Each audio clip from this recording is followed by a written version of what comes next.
बिस्मिल्लाहिर्रहमानिर्रहीम। अस्सलाम वालेकुम जी, welcome back to another video. तो आज मैं बनाने जा रही हूँ स्पाइसी गार्लिक नूडल्स। तो इसके लिए मैंने लिया है पानी और उसके बाद इसमें मैं डाल दूँगी 2 नूडल्स के पैकेट। जब ये नूडल्स हाफ़ डन हो जाएंगी तो इसको मैं निकाल लूँगी। उसके बाद ये मैंने साशे लिया था, एक ही लिया था 2 नूडल्स के लिए, और उसको मैंने पानी के अंदर मिक्स कर लिया था। उसके बाद मैं पैन के अंदर लूँगी 1 टेबलस्पून ऑयल और उसके अंदर गार्लिक डाल दूँगी। फिर इसमें मैं डालूँगी थोड़ा सा पानी और जो मैंने नूडल्स बॉईल की थी वो डाल दूँगी।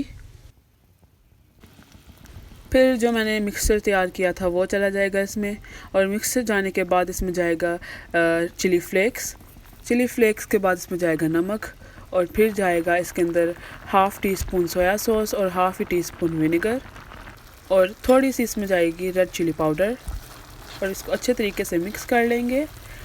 और फिर इसके बाद मैंने डाला इसके अंदर सेसमी सीड्स, और ये हमारी मज़ेदार सी नूडल्स बनकर तैयार हैं। तो मेरे चैनल को सब्सक्राइब करें। अल्लाह हाफ़िज़।